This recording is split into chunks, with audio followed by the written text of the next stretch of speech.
égard pour nos amis en ligne, il faut absolument qu'on démarre à l'heure. Donc voilà, je vous invite à prendre place.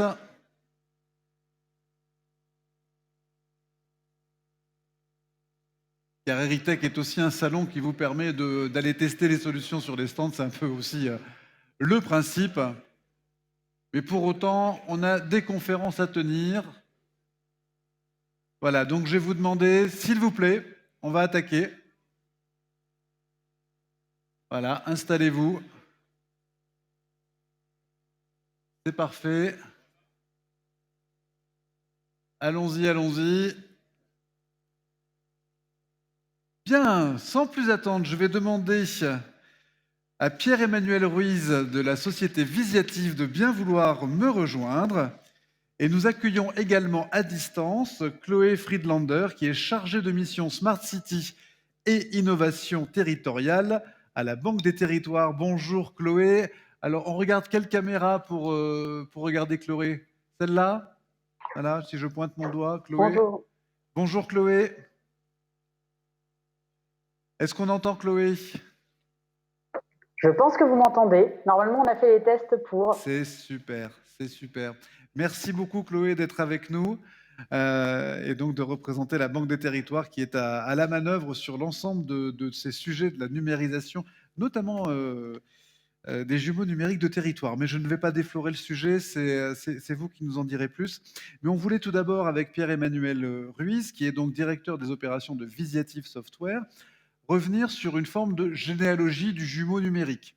D'où vient cette expression et dans quel secteur s'est-elle épanouie pour arriver jusqu'à nous sur les questions patrimoniales et culturelles? Alors, d'où il vient ce jumeau numérique, Pierre-Emmanuel? Et peut-être d'abord, non, non, ça doit être allumé, c'est à la régie de les activer, si vous n'avez pas appuyé sur le mauvais bouton. Je ne sais pas, voilà. C'est bon, super. Donc, que fait Visiative et d'où vient le jumeau numérique, pour être assez complet? Alors, très rapidement, bonjour à toutes et à tous. Visiative, nous sommes une structure numérique. On a 3 grands métiers: conseil en innovation, financement d'innovation pour les entreprises, intégration de solutions, et pour reprendre, intégration d'outils numériques, parce que j'ai vu qu'un des prédécesseurs ne voulait pas parler de numérique, mais d'outils numériques, et également éditeur de logiciels, puisque nous sommes nous-mêmes éditeurs de plateformes, mais nous accompagnons depuis plus de 30 ans les industriels dans toute leur phase d'innovation, de conception et de fabrication de leurs produits. Ça va aussi bien des chaises sur lesquelles vous êtes assises et assis tous ici, à des biens d'équipement industriel beaucoup plus lourds, à des chaînes industrielles complètes. Donc l'origine est quand même là, c'est-à-dire que nous accompagnons les entreprises sur la conception 3D, et cette conception 3D qui historiquement était plutôt, je suis passé du papier et de la feuille à dessin à du 2D et à la 3D pour donner une réalité et un peu plus de, on va dire, d'intégration dans son environnement. Le jumeau numérique a véritablement été pour les entreprises un moyen à la fois de concevoir, de se projeter également, de simuler. Et ça, c'est très important. On évoquait un certain nombre de choses tout à l'heure sur notamment le premier étage de la Tour Eiffel. Quand vous faites la conception 3D, ce qui est important, c'est de savoir si ce que vous concevez va également pouvoir fonctionner dans la réalité. Et donc, des outils de simulation, que ce soit sur les fluides, on le voit beaucoup dans l'automobile ou dans l'aéronautique, on voit les flux, l'aérodynamisme et autres, ça c'est de la simulation. Et ensuite, on va jusqu'à l'implantation. Donc, on va avoir des cas de jumeaux numériques qui vont permettre à un produit, à un site industriel, à une chaîne de montage, d'avoir un fonctionnement en conditions réelles, sauf que ce n'est qu'un jumeau numérique. Donc, en termes de ce qu'on appelle le time to market, la capacité à vite mettre sur le marché des produits, à vite concevoir des implantations de sites industriels, de chaînes de montage, pour des industriels qui ont un réel retour sur investissement à avoir, c'est vraiment prépondérant. Oui, parce qu'à la base du jumeau numérique, il y a quelque part une volonté de développer sa compétitivité, sa performance. Il y a un modèle économique derrière, c'est-à-dire le jumeau, il nous vient d'un monde où voilà, on ne dépense pas sans compter, on dépense parce qu'on investit, on essaye d'améliorer la performance économique. Alors, il y a énormément d'éléments qui consistent à dire, en effet, il y a une performance économique parce que ce sont des structures qui sont des sociétés qui veulent vendre, qui veulent gagner de l'argent et réinvestir et innover de plus en plus. Donc ça, c'est un premier point. L'autre élément, et qui est d'ailleurs très en lien avec, en tout cas, il y a un vrai parallèle entre le patrimoine et finalement le monde industriel et l'entreprise, c'est qu'on va être énormément sur la capitalisation du savoir et de la connaissance. Donc là, on veut partager un patrimoine, mais le patrimoine d'une entreprise, c'est sa propriété intellectuelle, c'est ce qu'il conçoit, c'est comment il va pouvoir capitaliser dessus. Et pour ça, le jumeau numérique, entre autres, a un enjeu très fort et primordial, c'est comment je vais capitaliser sur ce que j'ai déjà créé et comment je le fais évoluer. Et plus mon jumeau numérique existe, plus il va s'enrichir, plus je vais pouvoir justement innover encore plus vite et pas repartir d'une page blanche. Ça, c'est la première chose. Et puis, il y a l'histoire du partage de la connaissance et de la collaboration. On l'a vu tout à l'heure, comment on va s'ouvrir, rendre accessible des éléments très techniques. On parlait tout à l'heure d'accessibilité et d'inclusion pour les personnes en situation de handicap. C'est exactement la même chose. Comment je vais rendre à des personnes non techniciennes accessible quelque chose de très technique. Comment ils vont pouvoir avoir une visibilité, un usage, comment pouvoir imaginer l'usage d'un produit. Le jumeau numérique est aussi là pour ça et ça va ouvrir le champ des possibles. Et très vite, d'avoir des retours du coup des utilisateurs, des usagers sur des solutions qu'on imagine et qui des fois ne trouvent jamais leur marché parce qu'elles ont beau être techniquement magnifiques, réellement dans l'usage, elles sont absolument impossibles à prendre en main. Ça devient un objet partageable, une innovation partageable que les différents acteurs de l'entreprise peuvent s'approprier, jouer avec. Il y a aussi cette dimension dans la simulation et collectivement, à partir de cette espèce de martyr numérique, sortir la bonne solution. Alors, sortir la meilleure solution qui répond à la fois à des innovations technologiques et à des innovations d'usage. Mais l'innovation d'usage ne prend sens que quand elle trouve un marché. Et c'est aller se confronter très tôt avec du jumeau numérique permet justement de gagner du temps et donc de l'argent pour les entreprises. Mais tout ça est un cercle très vertueux où en plus, on se rend compte que tout un chacun, on est tous des consommateurs, mais on est tous des collaborateurs dans une organisation, dans une entreprise, et que finalement, ces deux mondes-là ne s'entrechoquent pas, mais s'entremêlent. Et finalement, le meilleur des usages du particulier à titre personnel vient s'immiscer dans l'usage professionnel et vice-versa. Et ce qui fait que normalement, on devrait tous en sortir beaucoup plus agile, en tout cas, dans les usages que l'on a à la fois dans le monde pro et dans le monde perso. Alors ça, c'est la partie, je dirais, visiative en tant qu'acteur d'accompagnement de la digitalisation de l'industrie, avec ce jumeau numérique qu'on a ensuite retrouvé je dirais, en continuité dans le domaine de la santé, de la fabrique de prothèses, de simulation, de tout un tas de choses. On est bien dans des secteurs industriels ou para-industriels. Mais il y a un autre sujet qui vous tient à cœur chez Visiative, et d'ailleurs, vous êtes en train de créer un fonds de dotation dédié. C'est cette question de l'inclusion par le digital. Et c'est ce qui fait qu'aujourd'hui, Visiative est partenaire d'Eritech. Alors, complètement. C'est-à-dire que ça fait très longtemps qu'on accompagne des structures et on le fait de façon, on va dire, plus volontariste, mais sans forcément avoir une démarche très construite. Et depuis quelques années maintenant, on a une vraie démarche RSE au niveau du groupe Visiative et notamment avec un objectif de travailler sur l'inclusion. Vous l'évoquiez tout à l'heure. Il y a énormément le numérique peut amener beaucoup de fractures. Parce qu'on parle de réseau, on parle d'accessibilité, ça c'est la première chose. On parle également d'accessibilité des solutions, des outils qui vont être mis à disposition et comment on va permettre également à des personnes en situation de handicap, et quel que soit le handicap, d'utiliser l'outil numérique. Donc on accompagne des écoles également par rapport à ça. On accompagne Nouvelle Ère qui travaille vraiment sur l'inclusion dans une situation de handicap. On a un projet sur le fonds de dotation, mais je ne veux pas trop dévoiler parce que c'est dans les semaines à venir qu'on annoncera tout cela. Mais en tout cas, on est très fiers et très, très honorés de participer en effet à ce forum et d'accompagner la démarche Eritech qui rentre totalement dans l'enjeu que l'on se donne de faire en sorte que le numérique ne soit pas un simple outil, mais crée de la valeur pour tout le monde.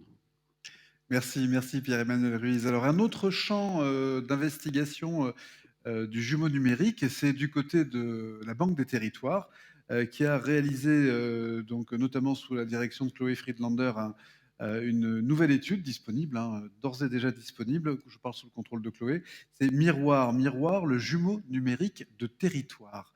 Alors, quels sont les principaux enseignements, Chloé, que vous pourriez partager avec nous? Et qu'est-ce qui a suscité chez vous le désir de vous intéresser ou de commencer à conceptualiser cette notion de jumeau de territoire? Eh bien, le sujet nous a intéressés parce qu'on voyait qu'on était de plus en plus régulièrement sollicités pour regarder des projets de jumeaux numériques de territoire, que c'était un sujet qui revenait aussi beaucoup dans les événements, dans les salons de collectivités, cette question du jumeau numérique du territoire ou de la maquette numérique du territoire. Et ça nous a donné envie de bien comprendre de quoi il s'agissait, de bien faire la distinction entre justement la maquette, le jumeau, et puis aussi comprendre en quoi c'était différent des plateformes Smart City qui proposent également de piloter les territoires par la donnée. Et puis, nous aussi, dans la perspective d'accompagner tous les territoires, de savoir si c'était des projets qui pouvaient, si c'était des solutions, des technologies qui étaient accessibles à des collectivités qui ne sont pas des métropoles, mais qui ont moins de moyens, moins de personnes qui peuvent être mobilisées, moins de compétences techniques en interne.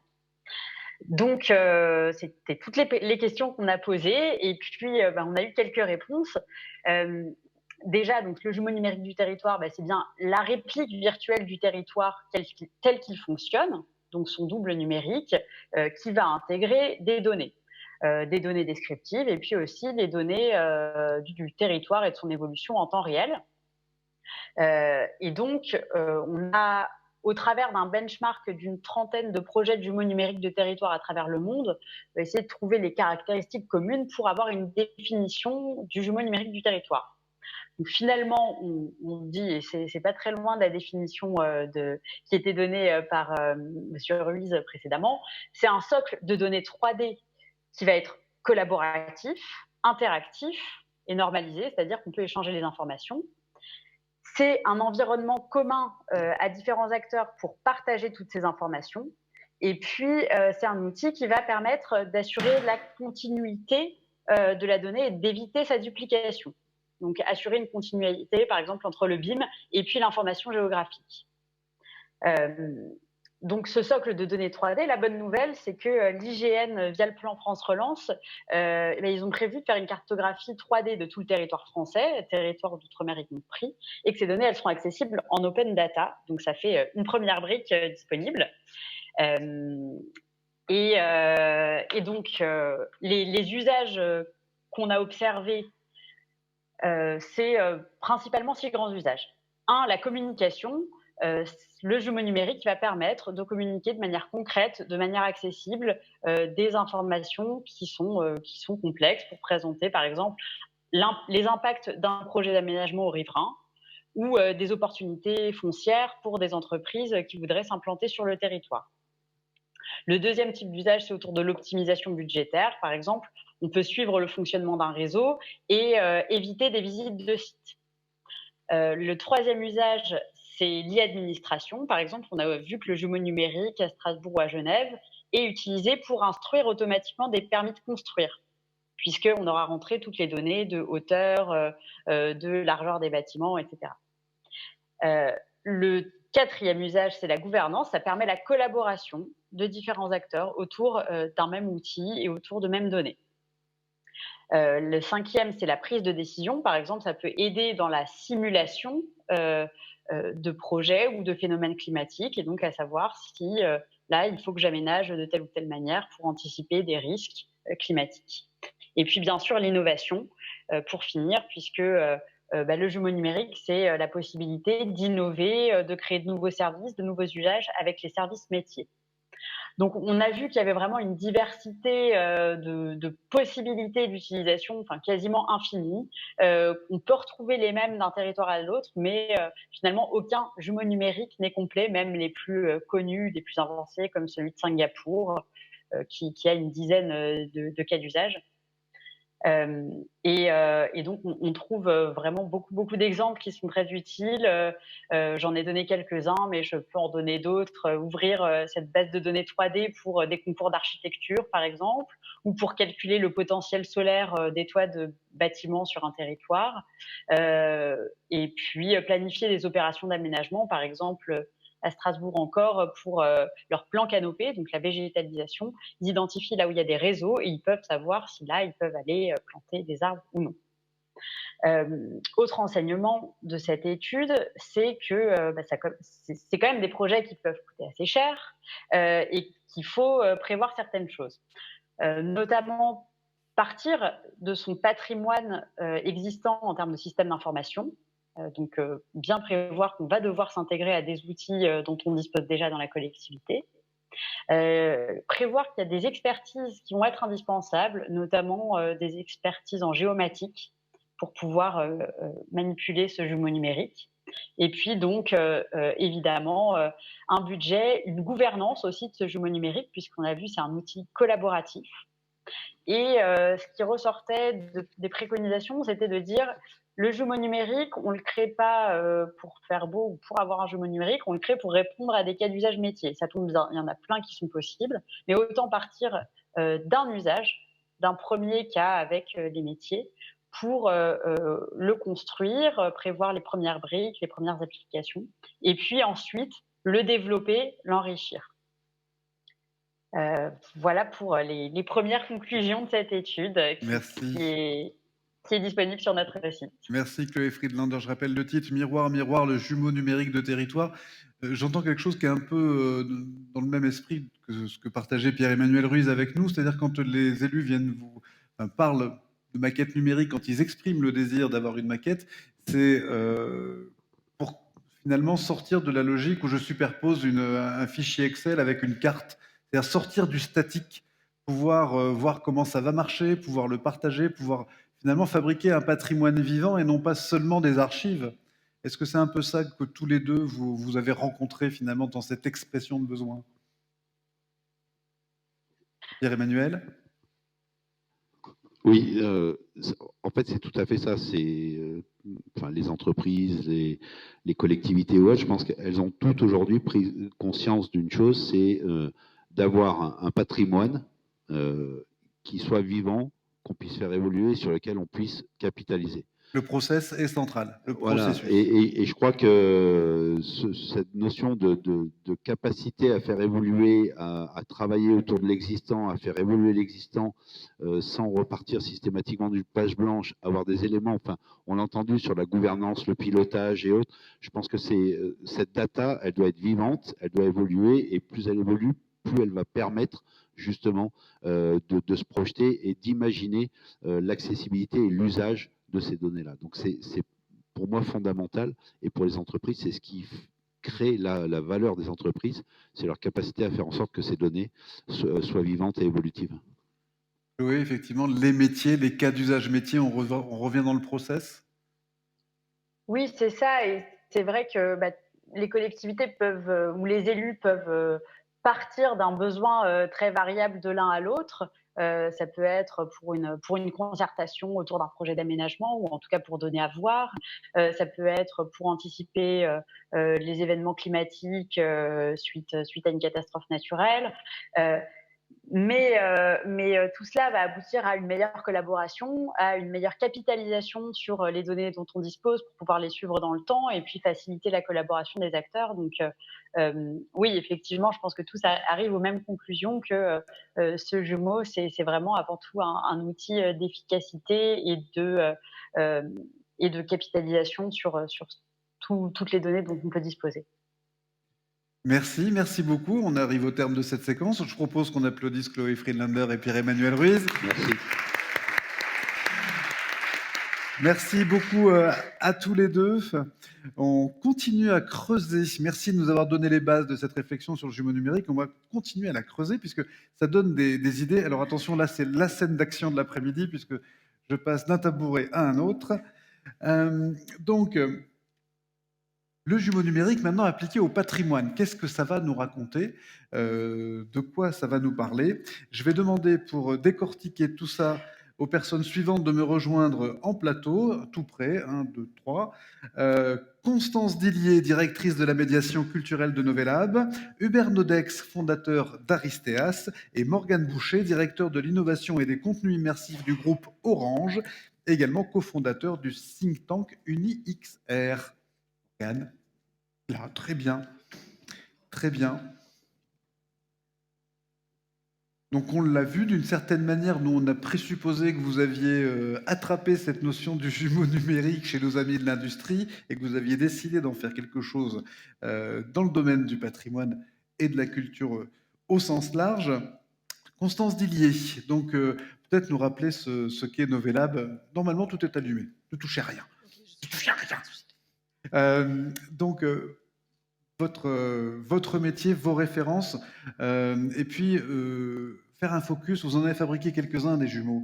Donc comment ça se fabrique un jumeau? Est-ce qu'il y a un mode d'emploi? Quelles sont les choses qu'il faut absolument intégrer? Voilà, et vous avez effectivement une présentation qui est à votre disposition avec la Zapette. Je reprends la main. Vous ne l'avez jamais perdue. Merci Sébastien. Alors tout à fait, donc Constance Dillier, je suis responsable de la partie médiation culturelle chez Novelab. Nous étions déjà présents l'année dernière à Eritech, donc je suis très heureuse de revenir ici au Puy-en-Velay. Alors Novelab, en quelques mots, donc Novelab, on a un studio d'expérience immersive et interactive. On développe la réalité virtuelle, la réalité augmentée, l'intelligence artificielle dans 4 domaines. Donc le domaine de la culture, donc je suis en charge à destination des musées, des régions, des offices de tourisme. On a également un pôle audiovisuel où on réalise des expériences originales de A à Z. Un pôle à destination des grandes marques, des marques de luxe, et puis un pôle industrie. Aujourd'hui, on est basé à Paris, Toulouse et Lyon, donc on développe vraiment sur le territoire notre expertise. Et on est reconnu en France et à l'international. Alors, pour entrer dans le vif du sujet, donc la médiation culturelle chez Novelab, on est accompagné d'un réseau de partenaires. Les premiers partenaires, c'est les scénographes, les muséographes, par exemple. On travaille avec l'agence ABAC, Clémence Farel. On travaille également avec des producteurs comme Lucid Realities, Bachi Bouzouk. Et on a nos clients musées, donc j'en cite quelques-uns. Le musée au parc d'Alésia, par exemple, le donjon de Rouen, la grotte Chauvet que j'avais présentée l'année dernière, le pays de Comminges-Pyrénées, hein, parce qu'on a également donc le pays de Comminges-Pyrénées comme client, la région Auvergne-Rhône-Alpes. Voilà, et donc on décide chez Novelab de réaliser des expériences en réalité virtuelle et on met l'histoire et la narration aux expériences. L'interaction et l'immersion sont également au cœur de nos projets. Et donc, je vais rentrer dans le vif du sujet du jumeau numérique. Oui, ça, c'est en fait les critères que vous donnez avant même de fabriquer votre jumeau. Tout à fait. Oula, j'ai passé un peu trop vite mes slides. Tout à fait. On décide, nos maîtres mots, si je puis dire, c'est émotion, narration, histoire, véracité scientifique. On s'appuie vraiment sur des historiens, sur des chercheurs pour créer nos expériences. Et surtout, on s'inscrit sur un territoire, on s'inscrit dans un territoire, comme je le disais pour le musée au parc d'Alésia par exemple, le donjon de Rouen, on s'inscrit vraiment et on développe nos expériences sur le territoire, en France et à l'international. Mince, alors du coup, je suis pas du tout à l'aise avec la manette. Voilà, c'est bon. Alors, aujourd'hui, je ne suis pas là pour vous raconter comment créer un jumeau numérique. Il y a plein d'experts dans la salle et ici. Mais plutôt pour vous raconter comment on utilise le jumeau numérique pour raconter une histoire. Alors, je suis partie sur 3 études de cas, 3 expériences en réalité virtuelle que nous avons réalisées chez Novelab. Donc, le premier, c'est la grotte Chauvet. Le deuxième, c'est on a créé 6 expériences en réalité virtuelle pour le pays de Comminges-Pyrénées. Et le dernier, c'est un prototype interne de Novelab. Et donc, je vous dévoilerai les premières images. Alors, le premier zoom sur la grotte Chauvet, donc c'est une expérience que vous avez pu peut-être tester l'année dernière et que vous pourrez tester aussi sur stand. on a récupéré les relevés photogrammétriques et lasergrammétriques des chercheurs pour réaliser un modèle 3D. Et grâce à ce modèle 3D, on a un jumeau numérique et ça nous a permis plusieurs choses. La première chose, c'était un outil de recherche, un outil de valorisation scientifique et ça nous a permis vraiment d'être un outil voilà, de scientifique pour les chercheurs. La deuxième chose, c'est un outil qui nous a permis de raconter une histoire de ces hommes il y a 36 000 ans et de montrer vraiment l'histoire et de raconter l'histoire de la grotte Chauvet. La deuxième chose, c'est que on avait ce jumeau numérique, on a raconté une histoire, on avait cette valeur scientifique et on avait vraiment une envie de raconter l'histoire sous l'aspect de l'émotion et de la poésie. Et donc, c'est une expérience très contemplative. Il y a peu d'interactivité. Voilà. Donc, premier jumeau numérique, histoire, narration, émotion, contemplation. Le deuxième zoom, c'est les explorateurs du temps. Donc, c'est 6 expériences en réalité virtuelle qui ont été créées donc, pour le pays de Comminges. Les expériences durent 5 minutes. Et on a 6 musées. 6 musées sur un territoire qui nous racontent une histoire. Et donc, on a un fil directeur. Et ce fil directeur, il remonte le temps parce qu'on passe de la grotte du musée aurignacien à la villa gallo-romaine, en passant par le maquis de la Résistance, puis par la collégiale de Saint-Gaudens. Et on finit par... on a le château de Valmirande aussi, un château du 19e. Et on finit par le circuit automobile de Comminges. Donc, c'est 6 expériences qui sont reliées par un fil narratif. Et l'enjeu de ces jumeaux numériques, parce qu'il y a 6 jumeaux numériques, on est parti d'images, d'archives, et on a créé donc ces 6 expériences. Et donc, on s'est vraiment appuyé sur ces documents, mais on n'a pas reconstitué les lieux à l'identique. Et pourtant, on a réussi à créer des univers 3D. On a immergé le visiteur sur la place de l'église de Saint-Gaudens, dans le château de Valmirande. Et donc, on a vraiment créé des univers 3D. Ces 6 expériences, contrairement à Chauvet, elles sont vraiment à destination des publics, des publics familles et jeunes. Et l'idée, c'était vraiment de créer des jeux. Donc, c'est très interactif, c'est très ludique, il y a beaucoup d'interactions. Et donc je termine sur ma 13e étude de cas, c'est un prototype interne. Et donc c'est une plateforme qui permet de reconstituer l'architecture d'un lieu, d'une institution. Et à l'intérieur de cette plateforme, on peut créer un univers 3D, on peut créer des univers artistiques. Donc pour vous donner un exemple très concret, vous avez la dernière image qui représente la grande nef du Grand Palais. Alors, on ne travaille pas encore avec le Grand Palais, hein, c'est une image créée par nos artistes, mais on a repris la grande nef et on a créé un univers 3D à l'intérieur. Alors, cette plateforme, elle est sur des apps PC ordinateurs et sur casque de réalité virtuelle. Elle permet aussi de créer un univers et d'animer une communauté. C'est-à-dire que sous la forme d'avatar, on peut vraiment rentrer dans ce jumeau numérique et raconter des histoires et animer une communauté.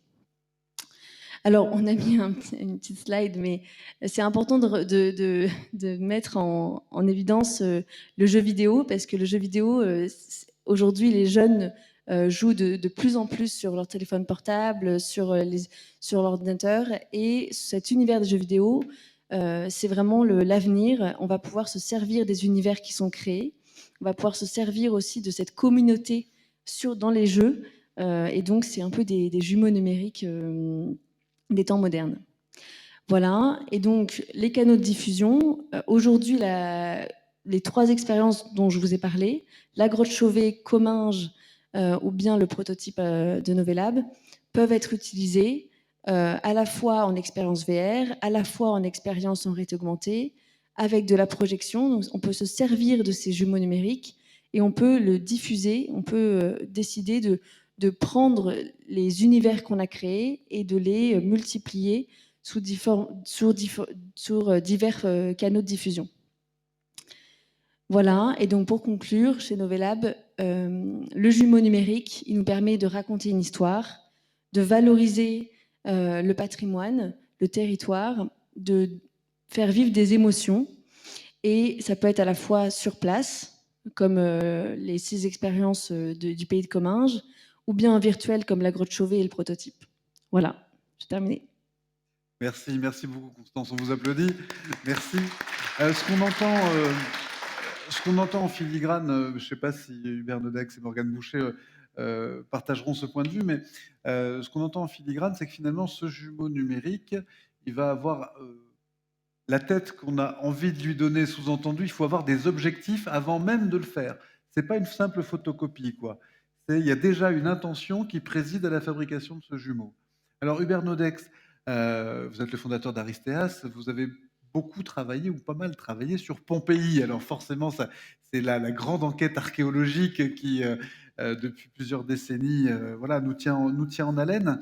Qu'est-ce que ça veut dire de faire un jumeau numérique de ce territoire-là, qui est partiellement détruit, où il faut reconstituer une histoire? Est-ce que vous aussi, vous mettez les objectifs en amont de la création du jumeau? Alors, pour Pompéi, je vais vous en parler dans quelques instants. Effectivement, il y a eu pas mal de... ça a été un terrain de jeu assez formidable et d'exploration justement sur ces jumeaux numériques. Là, dans l'occurrence, pour Pompéi, c'est même un quintuplé, on peut dire. Des quintuplés, vous allez voir ça. Je voulais juste en 2 mots présenter Aristeas, puisque justement, avant d'arriver à Pompéi, Aristeas est une société maintenant qui a été créée en 2005, oui, et qui est spécialisée dans la restitution de bâtiments historiques, enfin de monuments historiques. Et du coup, c'est ce qui fait aussi un peu notre spécialité, c'est que nous ne sommes pas toute l'équipe, nous ne sommes pas des techniciens au départ, donc nous sommes plutôt des historiens ou des architectes, et donc plutôt nous travaillons sur le contenu, en fait, justement sur l'analyse des sources qui permettent de proposer des restitutions. Et donc, à ce titre, effectivement, nos partenaires privilégiés sont plutôt les conservateurs des musées. Et donc, en fait, jusqu'à présent, nous avons surtout travaillé justement pour les musées, dans le cadre justement des expositions temporaires ou permanentes. Donc, effectivement, nous avons beaucoup travaillé avec le château de Versailles, avec le musée du Louvre, avec le château de Fontainebleau, avec la Cité de l'Architecture. En fait, ces grands établissements publics qui avaient besoin, effectivement, d'outils numériques pour faire comprendre, par exemple, pour le Louvre, l'évolution de son histoire. Donc, on a modélisé le Louvre de l'an 1000 jusqu'à nos jours pour montrer les films qui sont présentés dans le pavillon de l'horloge. Et puis, c'est une expérience qui continue avec le Louvre régulièrement.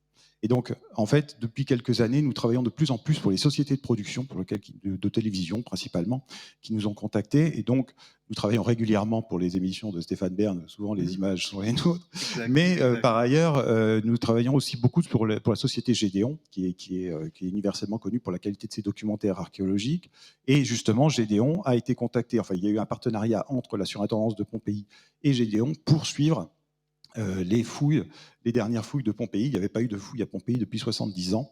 Et donc, dans le cadre puisqu'il y a eu l'effondrement, vous le savez, de la caserne des gladiateurs à Pompéi en 2016, et donc il y a eu des fonds importants dotés par l'UNESCO pour la restauration des rives, donc de toutes les parties en fait, limitrophes en fait, du champ de fouilles de Pompéi et des zones non fouillées. Cependant, il y avait une espèce de dent creuse, c'est-à-dire plutôt une espèce d'excroissance qui démultipliait le coût de production, enfin de stabilisation de la zone. Et donc, bien sûr, la surintendance n'était pas prévue de faire des fouilles. On dit on va couper droit et on va pouvoir fouiller cette zone. Donc, je ne sais pas comme pour passer la diapo. Voilà. Voilà. Donc, je vous montre ici. Ça, c'est la zone qui a été fouillée. Je peux regarder là. Voilà. Donc, vous voyez ici sur l'écran, en fait, il s'agit d'une rue et de 2 maisons côte à côte, de part et d'autre de la rue. L'une qui s'appelle la maison de Jupiter. Enfin, au départ, on l'appelait la maison de Jupiter, parce que le jardin avait été fouillé au 19e siècle. On avait trouvé un hôtel à Jupiter, donc on l'avait appelé la maison de Jupiter, puis elle a changé de nom. Maintenant, elle s'appelle la maison d'Orion. On a trouvé une mosaïque dédiée à Orion à l'intérieur. Et puis l'autre qui s'appelle la maison au jardin. Alors, le jardin, évidemment, est en piètre état aujourd'hui, puisque, effectivement, c'est la partie que vous voyez au fond, derrière la grue, là-bas, puisqu'il a subi, comme tout le reste, l'éruption et 2000 ans d'enterrement. Mais en revanche, justement, comme tout à Pompéi, et ce qui est assez remarquable, c'est qu'effectivement, tout est remarquablement conservé et les analyses ont été faites, ce qui a permis d'aller assez loin sur les questions de restitution. Donc, ce que je voulais simplement vous dire sur ces fouilles, c'est que, comme beaucoup d'endroits à Pompéi, l'élévation conservée est très importante. Donc, effectivement, cette rue était assez encaissée. Donc, on a une conservation des bâtiments sur non seulement le rez-de-chaussée, mais une partie des étages qui sont conservés. Vous voyez ici les fouilles en cours. Donc, il n'y a pas encore tout le lapilli qui a été retiré à l'intérieur sur le trottoir et sur le pavé. Et d'ailleurs, en retirant ce lapilli, ça va apporter effectivement des informations aux archéologues, puisque la rue était en travaux. Et donc, une partie des dalles avait été enlevée. Et donc, ils ont pu découvrir. Voilà. Et donc, ça, c'est les fouilles encore finalisées. En revanche, tout ce que vous voyez sous les bâches, ce sont les fresques qui ont été dégagées et qui sont là protégées. Alors, premier jumeau numérique qui a été réalisé, c'est un jumeau qui a été fait pendant toute la durée des fouilles par la société Police basée à Rome. Et donc, ce sont des campagnes de photogrammétrie sur tous les états des fouilles, puisque justement, le principe même, c'est que la fouille est destructive, puisque effectivement, plus on creuse, plus on détruit les vestiges qui se présentent, notamment les vestiges de l'effondrement. Et donc, régulièrement, il y a eu effectivement cette campagne de photogrammétrie qui a été faite, qui a permis d'avoir un état avec un double numérique, donc un modèle 3D à chaque fois de la fouille réalisée à temps régulier. Cette fouille a permis, donc ce modèle numérique, une fois que la fouille a été finie, a permis d'avoir des élévations en vraie grandeur de l'ensemble des parties conservées. Donc ça nous a permis d'avoir un relevé très précis de l'ensemble des façades et de pouvoir déduire ce qui avait disparu. Donc évidemment, on a fait une réplique 3D à partir des données numérisées. En revanche, il s'agit d'un modèle architectural, c'est-à-dire qu'en fait, tout a été remodélisé. Donc voilà, vous voyez ici la restitution de la même rue. Donc là, on arrive à un deuxième modèle numérique qui est donc non plus simplement la prise photogrammétrique de la rue, mais déjà on est sur la restitution en accord bien entendu avec l'ensemble de l'équipe archéologique sur ce que devait être la rue avant justement sa démolition. Donc vous voyez ici des images du coup qui commencent à devenir sensibles de restitution de cette rue. Et ces images, c'est un modèle donc, qui a été réalisé pour faire, puisque Gédéon, justement, son rôle principal est celui de faire du documentaire. Donc c'est un documentaire qui était destiné à en 5, si je veux. Bon. Et donc, ce sont des images qui étaient faites pour être intégrées dans le documentaire et donc réalisées en 4K, donc en très haute définition. En revanche, très rapidement, donc voilà, je vous montre effectivement des détails de cette restitution. Donc on part des vestiges qui ont été capturés en photogrammétrie. Donc vous voyez ici une élévation, la restitution du décor, de la texture de décor à partir effectivement du vestige, et l'intégration dans le modèle numérique de restitution de la pièce, y compris le mobilier qui a été trouvé en place, souvent carbonisé évidemment, au sol. Voilà la restitution du jardin et du triclinium, je vous en reparlerai dans un instant. L'intro-pièce, ça c'est la maison d'Orion. Mais voilà, mais dans le cadre du documentaire, ça nous a amené à faire un espèce de triplé. Là, je suis au triplé.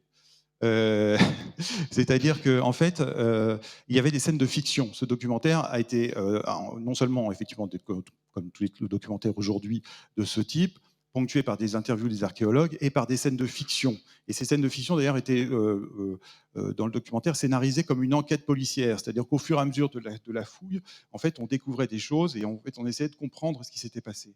Mais donc, il a fallu faire jouer des comédiens dans le décor. Et très rapidement, on s'est rendu compte que, compte tenu de l'interaction des personnages avec le décor, on ne pouvait pas se servir uniquement du décor numérique.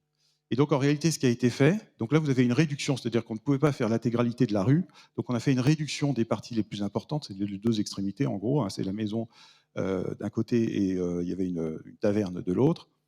Et ensuite de cela, on a choisi les parties que l'on reconstituait. Et on a fait des relevés très précis de toutes les parties à faire, y compris les parties menuiserie, etc., etc. Et en fait, ce qui a été réalisé, c'est un décor en réel, en dur, qui est la réplique de la ville, de la rue de la ville. Donc il y a eu 40 mètres de rue qui ont été reconstitués, donc à Sofia en Bulgarie. Et donc, vous voyez ici le résultat. Donc, la rue de Pompéi a non seulement été, enfin, le modèle numérique a finalement permis de revenir à du dur, c'est-à-dire à une restitution de la rue pour faire les scènes de fiction du film. Donc, la technique, ça a été, en fait, à partir du modèle numérique, classique de décor, hein, c'est des décors en bois sur des structures d'échafaudage, et ensuite, c'est du polystyrène sculpté et peint. Les scènes, on retrouve l'entrée de la maison d'Orion avec son auvent et les salles d'intérieur. Donc, ce que vous aviez vu, les fresques reconstituées ont été effectivement imprimées, réintégrées dans les décors. Et donc, on a non seulement on avait les objets calculés en 3D et filmés en réel. Voilà, différentes scènes. Quatrième utilisation, c'est que Gédéon a vocation de se dire, en fait, ces contenus, il faut les faire partager au plus grand nombre, parce qu'effectivement, on a été très privilégié d'aller sur ces fouilles de Pompéi, mais l'idée a été de monter une exposition en partenariat avec le Grand Palais, dans le cadre du Grand Palais immersif, et donc de reconstituer, de projeter les rues reconstituées en 3D sur des parois à l'échelle 1, avec la perspective de la rue projetée dans le fond. C'est-à-dire qu'en fait, les visiteurs de l'exposition se retrouvaient à l'intérieur de la rue.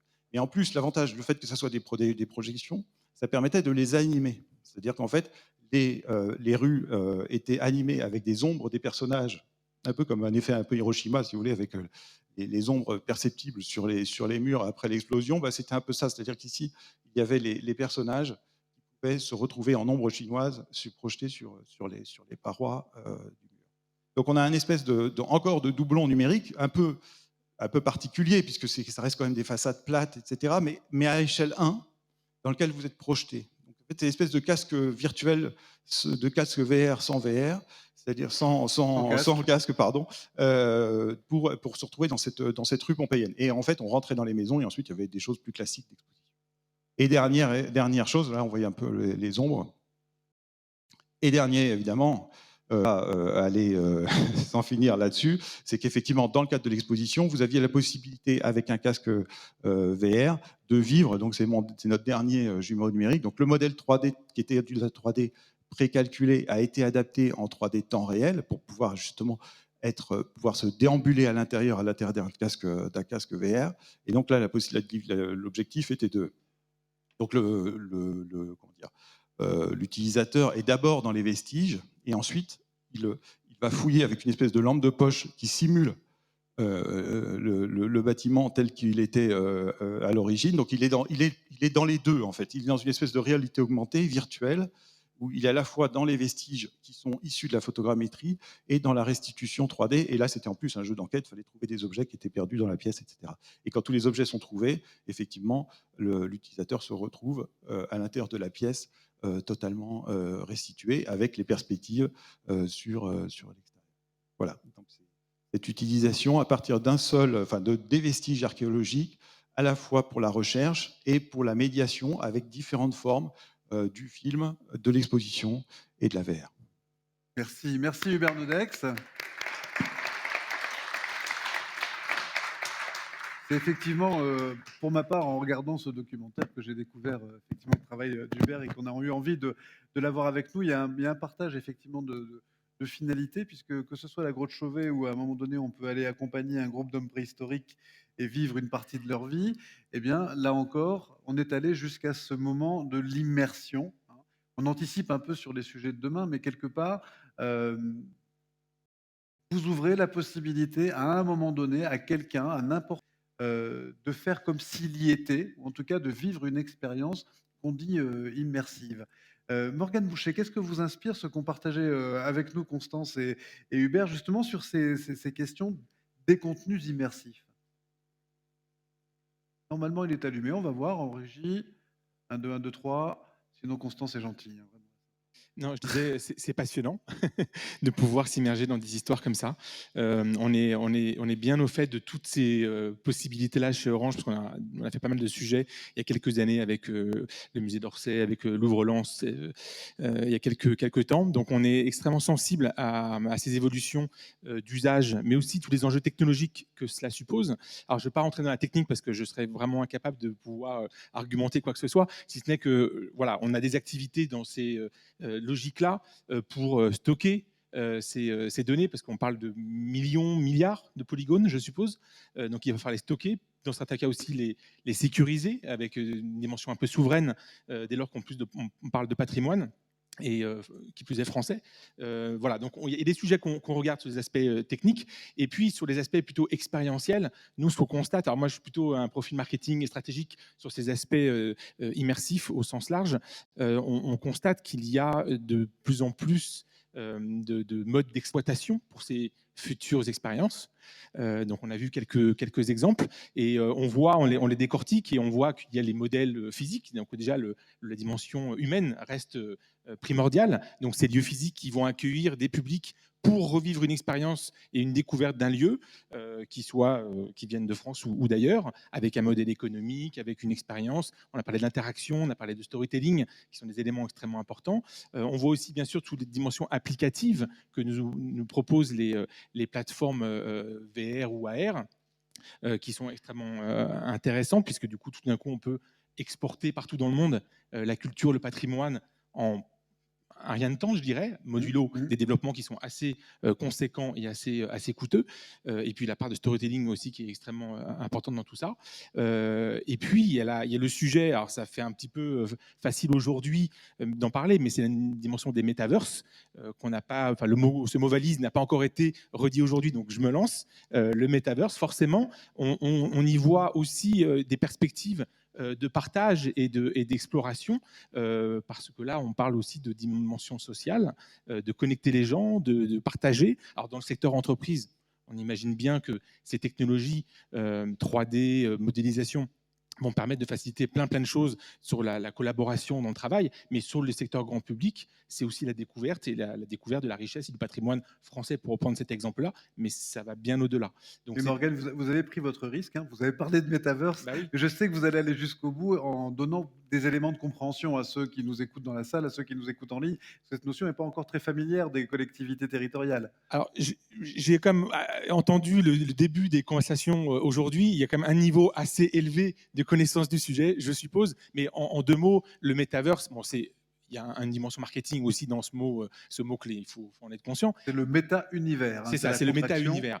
Et en fait, il y a plusieurs exemples. Donc Fortnite serait un métaverse dès lors qu'il peut mixer une dimension de virtuel et de réel. On a vu se déployer des concerts dans Fortnite, avec un artiste qui était bien vivant et bien réel, qui était dans un studio en train de jouer. On avait aussi des modèles économiques avec une dimension de monnaie ou de crypto-monnaie dans ces environnements-là. Donc la dimension de persistance et de temps dans ces mondes virtuels, voilà, c'est les métaverses, mais qui a été un petit peu galvaudé et élargi à plein de choses. Mais toujours est-il que ces métaverses, ils existent déjà. Second Life est le premier métaverse il y a quelques temps, mais on en compte environ une vingtaine aujourd'hui dans le secteur grand public. Et ces environnements-là, c'est autant de publics qu'on va pouvoir demain aller capter, avec qui on va pouvoir présenter des choses, des expériences, et puis une dimension interactive, une dimension de storytelling, une dimension économique, puisqu'il y a cet élément-là aussi qui est quand même très important. On parle de 3D, de modélisation, donc tout devient informatique, on passe du monde du pixel au monde du voxel, tout est 3D, tout devient informatique, tout peut être cliquable, touchable, et c'est ça qui est passionnant. Donc, voilà, donc plein de choses dans ce sens-là qui nous semblent extrêmement importants chez Orange, et surtout en tant qu'opérateur, on voit aussi les limites au niveau technologique que cela engendre côté des réseaux. Typiquement, on sait que ces expériences-là ne fonctionnent pas en 4G. Typiquement, il nous faut de la 5G par une bande passante importante pour nourrir et répondre à ces nouveaux usages. Hein, c'est aussi ça notre enjeu, c'est d'accompagner ces nouveaux usages-là, y compris dans les métaverses. Et donc, la 5G va venir répondre à ces modèles 3D extrêmement volumineux, et puis les éléments de latence, de faible latence, qui sont essentiels dès lors que ces expériences deviennent sociales, partageables pour le plus grand nombre. Demain, un métaverse au pays de Comminges? Décidément, il veut pas celui-là. Oui, tout à fait. En fait, et je reviens sur ce que dit Morgane, mais concrètement, le projet qu'on est en train de développer, nous, en interne chez Novelab, cette plateforme, elle permet voilà, de créer des univers avec de l'animation de communauté et donc un système d'avatar, un système où on va pouvoir avoir des conférences en ligne, où on pourra créer des univers vraiment, ce qu'a pu faire aussi Jean-Michel Jarre pour Notre-Dame de Paris. On pourra arriver à ce genre d'événements sur ces plateformes-là. Et aujourd'hui, on se rend compte que les jeunes, en tout cas, utilisent de plus en plus les jeux vidéo. Ils créent des groupes sur ces plateformes, hein, sur ces jeux. Et donc, complètement, hein, commun, Demain dans Fortnite. demain dans Fortnite, complètement. Alors, je voulais ajouter quelque chose parce que venir ici à ce forum avec Sébastien à côté de moi, sans parler d'un projet qui est aujourd'hui un projet un peu secret chez Orange, mais que je ne pouvais pas ne pas partager avec vous aujourd'hui. Et alors, c'est pas une annonce officielle, mais c'est une annonce officieuse. On est un petit peu entre nous. Donc, Orange, nous, ça fait. Morgane, faites-nous confiance, ça ne sortira pas d'Internet. Je te fais confiance. Et donc, on travaille depuis 2 ans sur un projet extrêmement important pour le groupe, qui est une expérience immersive et sociale de la cathédrale Notre-Dame de Paris. Qu'on espère pouvoir lancer dans un lieu physique, d'abord parisien, mais qui est voué à bouger très très vite en province. Voilà, donc une expérience immersive d'environ 40 minutes. En room scale, donc une expérience physique. On n'est pas assis sur une. On va vraiment visiter virtuellement la cathédrale. Et voilà. Donc je reviendrai l'année prochaine pour vous la présenter plus largement. Ça vous va? Très preneur, oui, absolument.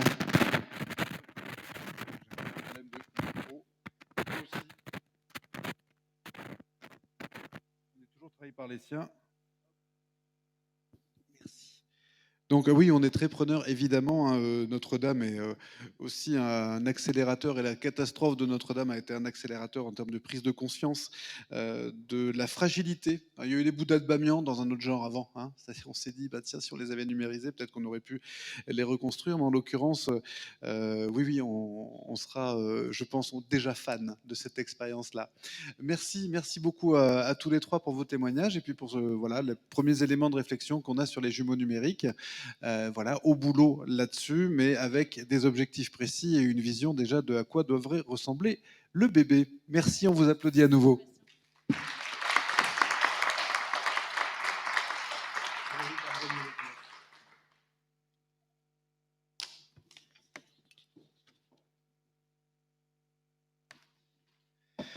Donc, tout de suite la suite, on reste dans cette question des jumeaux numériques pour essayer de prendre un petit peu de hauteur, même si effectivement on en a déjà pris pas mal depuis le début de ces interventions. Je vais demander à Jacques Porte de me rejoindre ici au plateau. Vous êtes membre de l'Association nationale des architectes des bâtiments de France, architecte des bâtiments de France vous-même, mais également directeur régional adjoint délégué des affaires culturelles, pôle architecture et patrimoine de la région Auvergne-Rhône-Alpes. Et vous avez officié ici en tant qu'architecte des bâtiments de France. Livio De Luca est à distance avec nous. Il est directeur de recherche au CNRS et directeur de l'UMR CNRS MCC MAP, un laboratoire qui est en pointe au niveau européen et mondial sur ces sujets. Et Pascal Liévaux, que je vais inviter à me rejoindre, qui est chef du département du pilotage de la recherche et de la politique scientifique à la direction des patrimoines du ministère de la Culture. Alors, on avait envie de savoir, parce que les ABF sont des interlocuteurs naturels et privilégiés des collectivités dès qu'il s'agit de patrimoine. Alors, parfois en mode conseil, parfois en mode évaluation, parfois en mode contrainte. C'est pas le sujet, peu importe, ça fait partie du job. Hein. Si on veut protéger, il faut effectivement mettre un certain nombre de cadres. Pour autant, à l'ANABF et dans la communauté des ABF, où en est la réflexion sur ces jumeaux numériques et puis le rôle que pourrait jouer le numérique en termes de préservation, mais aussi de valorisation des patrimoines? Oui.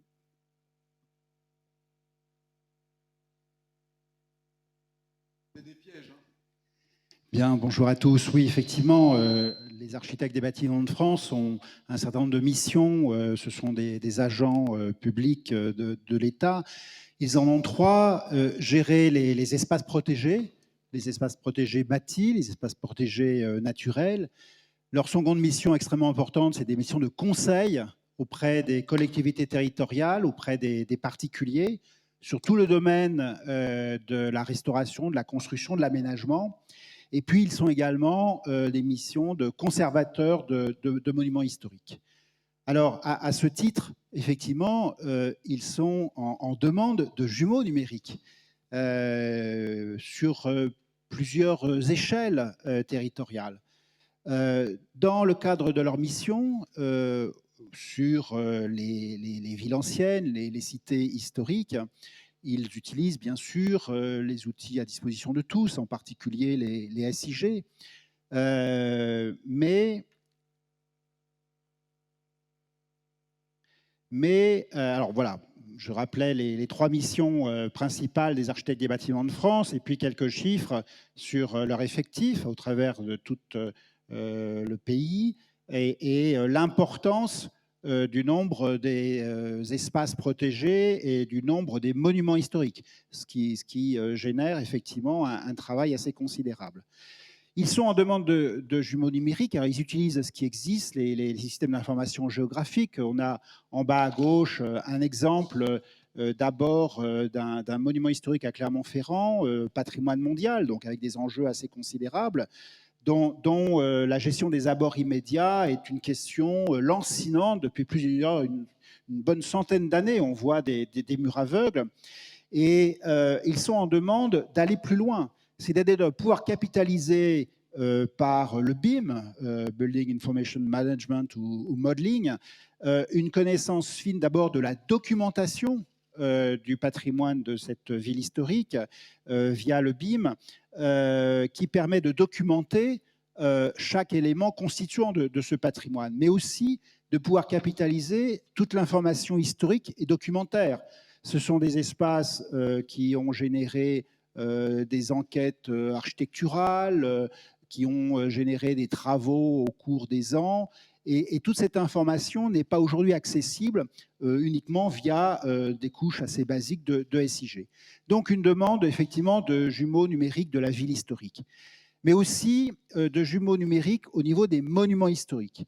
Et là, il s'agit, à partir de ce midpoint, de pouvoir avoir des outils de compréhension de la construction de ces monuments. Donc d'avoir vraiment des analyses constructives, que ce soit vraiment des outils opérationnels pour pouvoir programmer de l'entretien, des travaux rétroation ultérieurs. C'est aussi des outils extraordinaires de la compréhension et de l'évolution du bâti. Sans ces outils, on ne pourrait pas mettre en relation, par exemple, un niveau de sous-sol avec un niveau d'élévation haute qui, par les moyens traditionnels, y compris par quelques moyens informatiques, serait relativement imparfait quant à ces superpositions. Ça permet également, par des coupes de bâtiments, de mettre en relation des sous-sols, des rez-de-chaussée, des élévations, et de pouvoir, par ces exactitudes de superposition, avoir d'autres compréhensions de ce bâtiment, comprendre également son évolution, sa transformation, voir ses restaurations très anciennes. Et puis ça permet aussi, par donc l'analyse des déformations et de leur évolution au cours des temps, d'avoir un état sanitaire dynamique, c'est-à-dire de pouvoir aussi capitaliser toutes les modifications, transformations, entretiens qui ont pu être faits au cours des ans, voire au cours des siècles, puisque les monuments historiques peuvent relever de protections extrêmement anciennes. Et donc, les ABS sont aussi de demandeurs de ces jumeaux à l'échelle des monuments. Alors, bien entendu, vous l'avez évoqué précédemment, c'est aussi une capacité de mémoire du patrimoine détruit, pas forcément pour le reconstruire ou le restaurer. C'est une mémoire documentaire. J'ai mis là une photo de Palmyre, bien sûr extrêmement célèbre, mais elle a été évoquée, la charpente de Notre-Dame n'était pas relevée de manière scientifique. C'est simplement 2 étudiants de l'école de Chaillot, donc l'école qui forme aux architectes de patrimoine, qui, dans le cadre de leurs études, avaient fait un relevé extrêmement fin et précis. Mais on n'a pas, effectivement, pour ce patrimoine majeur, de relevé scientifiquement exact. Et donc ça, c'était vraiment un besoin, pas forcément pour le reconstruire, mais en tout cas pour le comprendre, pour le restaurer et puis au moins pour avoir la documentation si malheur lui arrive. Dans le cas de Palmyre, c'est un autre exercice, c'est une sorte de pulse puisque les pierres sont par terre, et puis de collation de toute la documentation qui ont pu être accumulées au cours des ans par les visiteurs, les touristes. Donc c'est un outil numérique un peu particulier. Et puis les ABF sont aussi demandeurs de la réalité augmentée dans tout ce qui est l'insertion urbaine. Les sites historiques sont des sites vivants dans lesquels il y a des transformations, des évolutions, des restaurations. Et la capacité de percevoir à l'avance les projets qui se développent est aujourd'hui très empirique. Les perspectives numériques sont encore plus fausses que les perspectives manuelles, souvent volontairement. On a des points de vue qui sont très limités et c'est peu communicable de manière efficace. La réalité augmentée permet également, bien sûr pour les professionnels, mais pour les habitants, pour les élus, pour l'ensemble des personnes concernées, d'avoir une prise de conscience de cette évolution urbaine. Bon, là, c'est un exemple de l'immeuble, mais ça peut être sur les transformations de l'espace public, ça peut être sur la renaturation d'un certain nombre de places minérales. Ça, c'est aussi une demande des ABF d'avoir ce type d'outils de communication, et de vérification à titre professionnel, mais également de communication. Enfin, pour finir, je voudrais quand même qu'on partage quelques éléments de vigilance. Tout d'abord, toutes ces démarches nécessitent une compétence obligée de tous les intervenants de la chaîne intervenante, c'est-à-dire, bien sûr, le propriétaire, le maître d'ouvrage, les équipes de maîtrise d'œuvre, l'architecte, les bureaux d'études, les bureaux de contrôle, les entreprises, petites, grosses et moyennes, et tous les services de maintenance et d'entretien de ces espaces. On peut constater, dans le cadre du BIM, que cette chaîne aujourd'hui, elle a beaucoup de maillons plus que faibles, de maillons rompus, ce qui fait perdre effectivement la pertinence de ces outils. Déficit de formation parce que la formation est complexe. On a aujourd'hui dans l'enseignement un écart grandissant entre le maître et l'élève. Donc c'est d'autres types d'enseignement qu'il est nécessaire de développer. Alors bien sûr, c'est les MOOC, c'est l'auto-formation, mais en tout cas, il y a là une vraie difficulté en termes d'acceptation de ces nouvelles disciplines dans des structures qui sont aujourd'hui organisées. Et puis, il y a, je l'évoquais sur la diversité des entreprises, une vraie difficulté de la transformation numérique des très petites entreprises. C'est celle-là où l'on trouve les artisans de très hautes compétences techniques dans le domaine du patrimoine. Ils sont démunis sur la transformation numérique. Nous avons effectivement une grande mission d'accompagnement à la transformation numérique de toutes ces compétences métiers qui, dans le domaine du patrimoine, sont des richesses extrêmement importantes. C'est le patrimoine immatériel, c'est une transmission ancestrale et on risque, et on a déjà des fractures qui sont dommageables pour la restauration du patrimoine. Enfin, je voudrais quand même rappeler, et ça les ABF y tiennent, la numérisation est un outil. Ce n'est pas une fin en soi. Rien ne remplace l'expérience sensorielle, du cheminement, de la déambulation, de la perception olfactive, du ressenti d'un espace historique, d'un monument historique, d'une ville historique.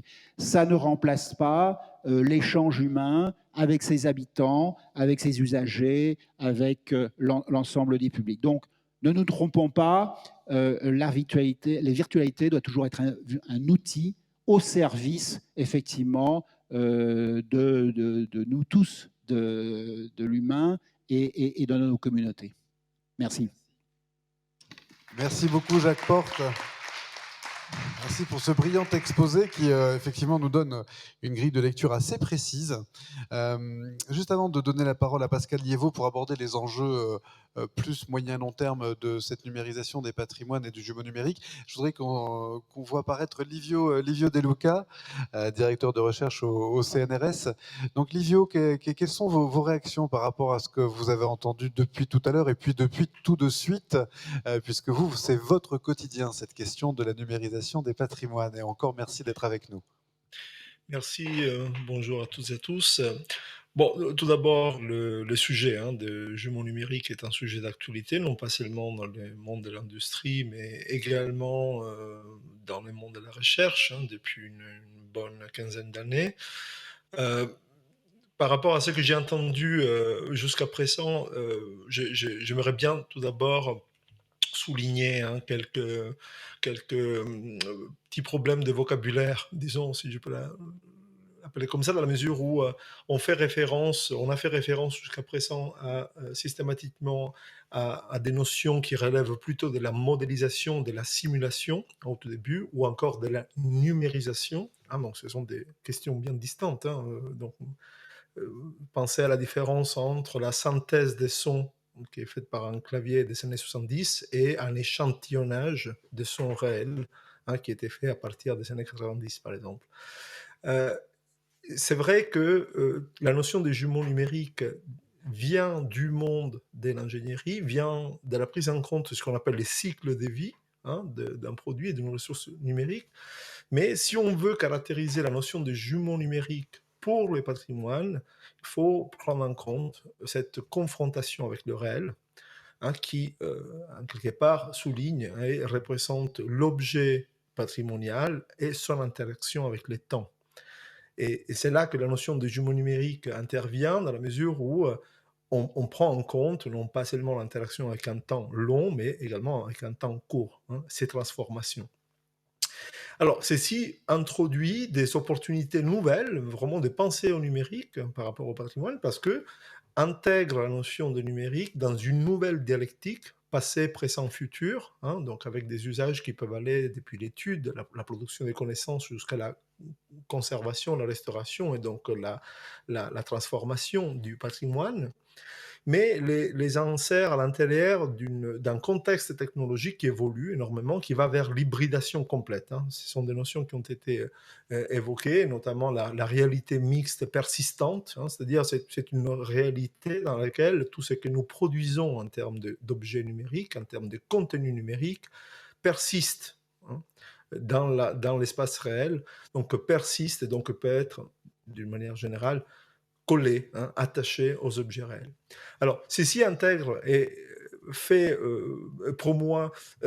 permet de promouvoir des nouvelles articulations, à mon avis, des nouvelles articulations entre les activités qui produisent des connaissances sur les objets du patrimoine, les activités qui diffusent ces connaissances, et ceci amènera progressivement les producteurs de contenus à séparer justement les contenus des conteneurs numériques, c'est-à-dire essayer de dépasser, justement dans cette idée de créer du contenu persistant, de dépasser les frontières technologiques, dépasser les problèmes d'obsolescence technologique qui aujourd'hui caractérisent beaucoup tous les contenus.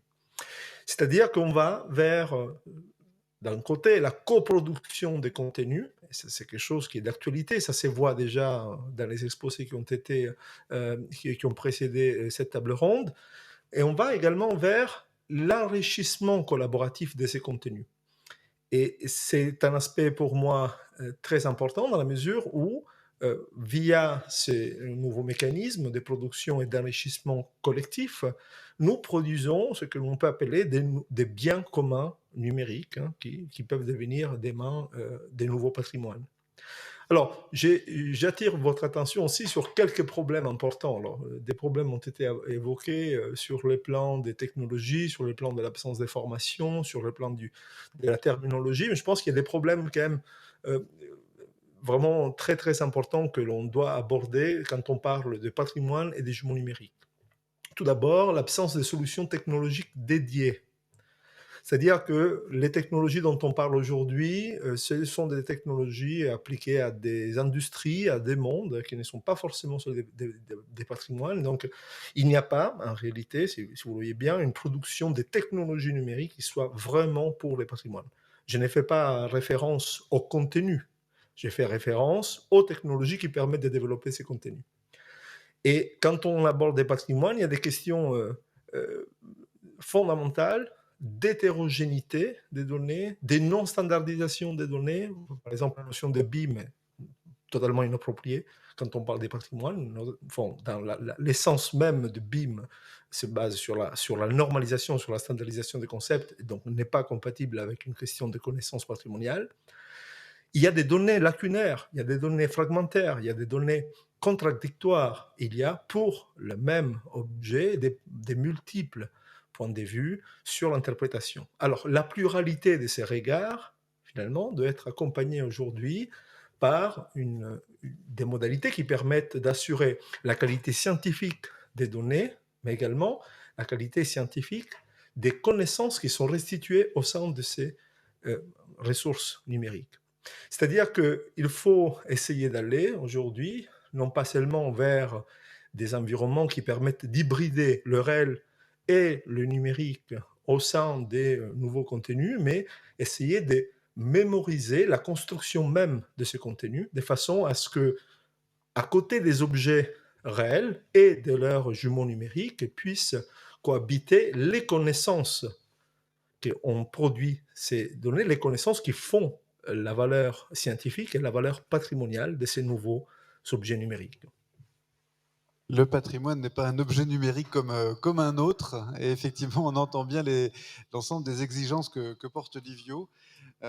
Oui, effectivement, il y a peut-être besoin de faire autre chose que de récupérer les outils de l'industrie, de la santé, et de les appliquer au patrimoine. Et on l'a vu à chaque fois, on est très très loin des vieilles pierres, hein, vous en parliez, c'est-à-dire que c'est une manière de rendre ce patrimoine vivant, d'en saisir les évolutions, de l'inscrire dans le temps. Donc peut-être qu'on doit développer aujourd'hui à la fois un vocabulaire et des technologies ad hoc. Merci beaucoup Livio De Luca pour cette contribution.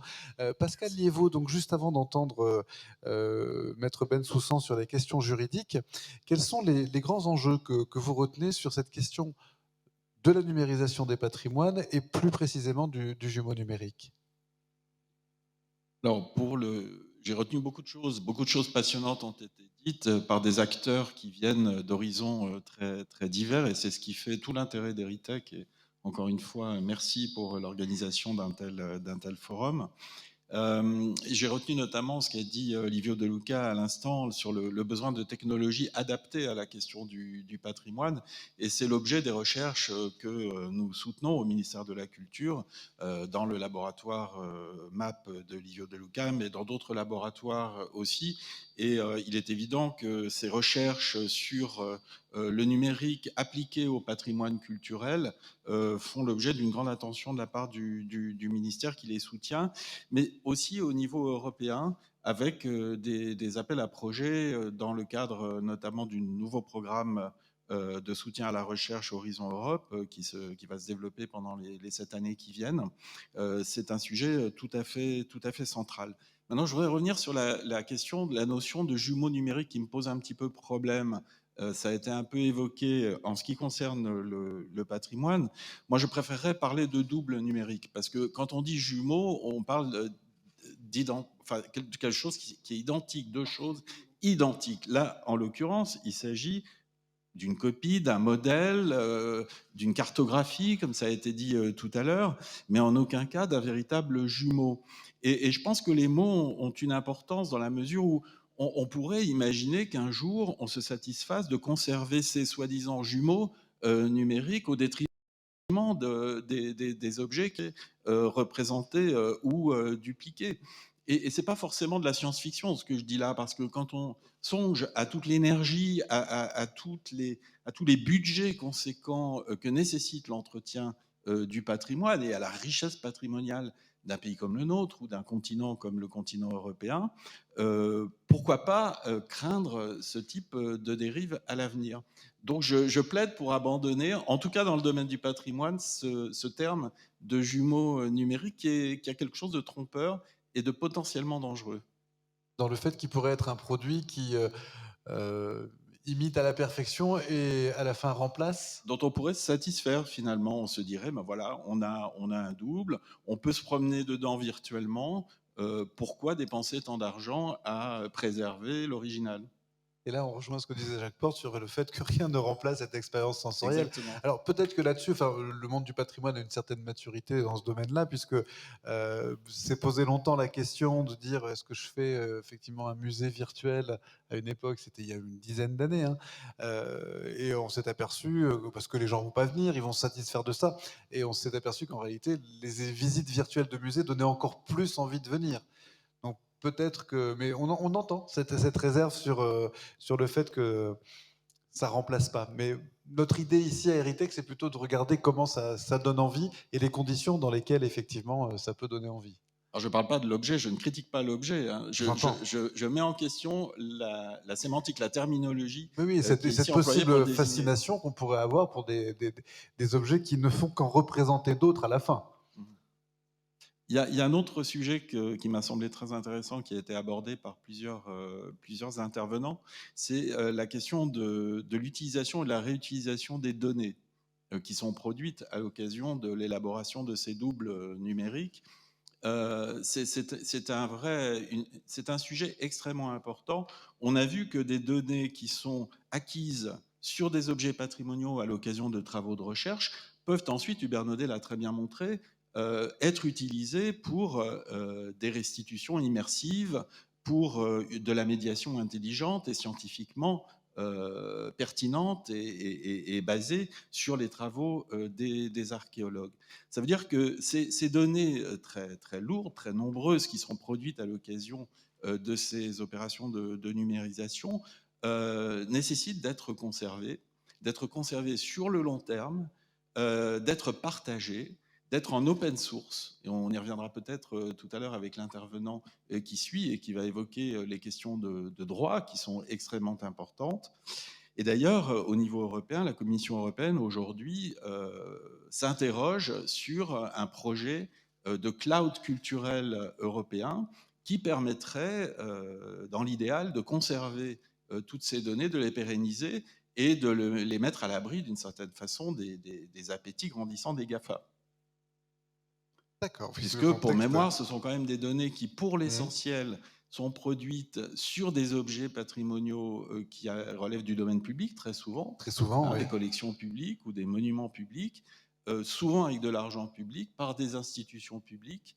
Et donc, je pense qu'il est important que ces données soient accessibles au plus grand nombre, quel que soit l'usage que l'on peut en faire par la suite, qu'il soit scientifique ou de médiation ou de valorisation industrielle ou commerciale. Alors, est-ce que je me jette sur cette transition ou est-ce que vous avez un mot de la fin, Pascal, s'il vous plaît? Non, je pense qu'il n'y a pas de mot de la fin, c'est vous qui l'aurez, Sébastien, à la fin de ce forum. Peut-être un dernier mot sur la place centrale de l'homme. Alors, on l'a dit à plusieurs reprises, Pascal Payen-Appenzeller l'a dit aussi, le numérique, c'est un outil extraordinaire, mais ce n'est qu'un outil. Et c'est l'homme qui doit rester au centre de tout cela.